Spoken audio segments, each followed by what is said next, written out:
So this video is how to rent an apartment in China.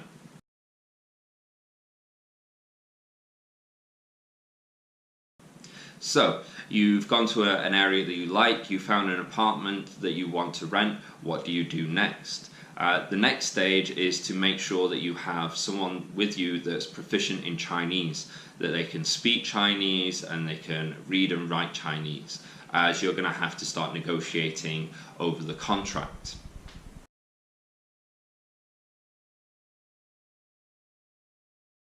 The contracts over here generally will be in Chinese.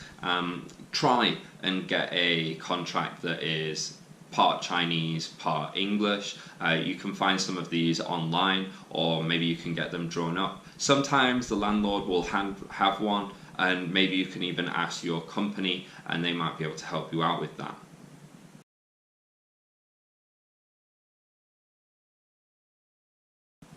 Before you sign a contract, make a thorough check of the apartment. Look for any faults or problems that the apartment has, and inform the landlord, because they need to change this, rectify this and fix these problems and faults before you enter the apartment.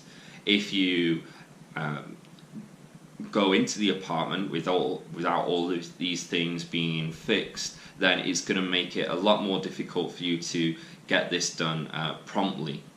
So we highly recommend that you get any faults or repairs done as soon as possible before they sign the contract.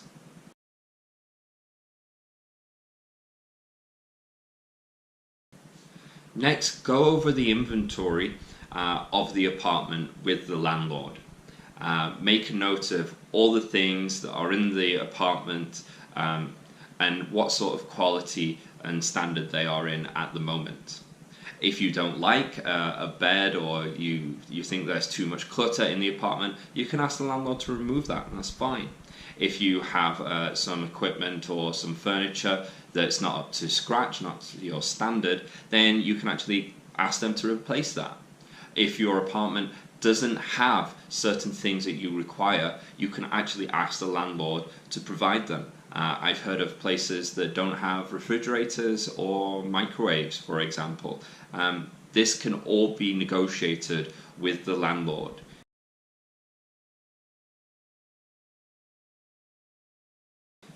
Now you've got to settle on your price.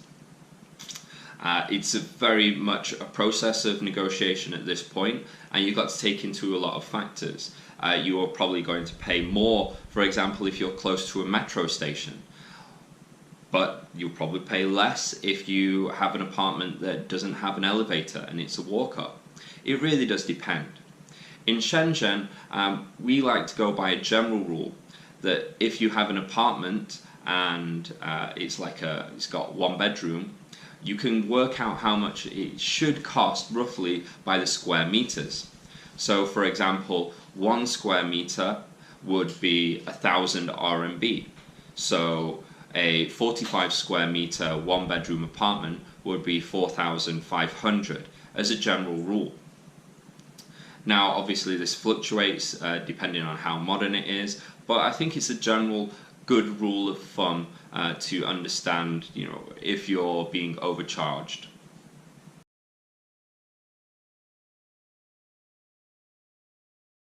Now, often as a foreigner in China, when you work here, you'll get your salary, and your company will also provide you with a housing allowance.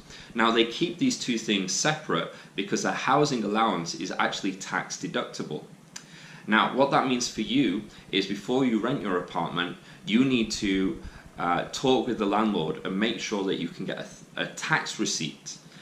Basically, this is called a fapiao, and it's to prove that the landlord has paid tax on this apartment, and that you can then claim part of that back through your salary. So it's a fapiao, and it's a tax on the apartment paid receipt or something to that nature. If you don't have housing allowance, then just disregard this part. You probably won't need a fapiao at all. However, if you do have housing allowance, it really is something to consider. Why? Because if you don't have a tax receipt, this FAPIAO for your apartment, then the housing allowance gets bundled in with your salary. So that means your salary goes up. That means that your tax band will often increase as well. So you'll be paying more tax when you don't have to if you have this receipt. So make sure you raise this and with the landlord and be certain that they can provide you with that before entering into a contract.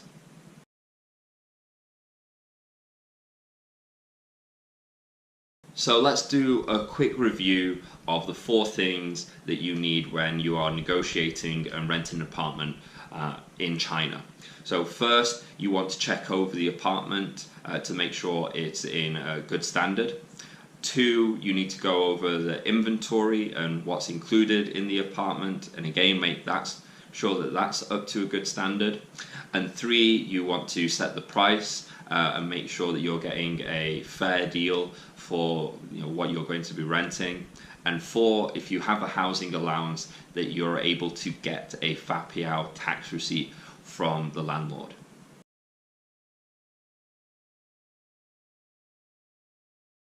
Now it's time to sign the contract and it's time to pay up some money.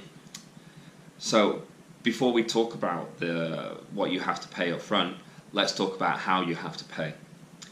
Over here in China, cash is king. So private landlords will always accept cash. They will often accept WeChat Pay or even Alipay.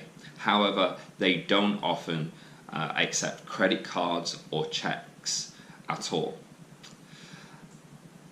And when you're paying your upfront costs, this is what you will be having to pay. You'll be needing to pay your first month's rent. You'll also need to pay 2 months rental as a security deposit. So that's 3 months rental in total. If you've gone through an estate agent, then you'll often have to pay an agency fee, which is half a month's rental. So what you're looking at here up front is quite a lot of money. Say for example you rent a place and it is 3,000 RMB. You're going to be paying first month's rental, 2 months security deposit, agency fee. You're looking at over 10,000 RMB when you first get your apartment. So be prepared for this and be ready. And we advise bring cash. So we hope this video was informative and that it helps you with your life in China. Please subscribe to our channel as we will be doing lots more videos like this.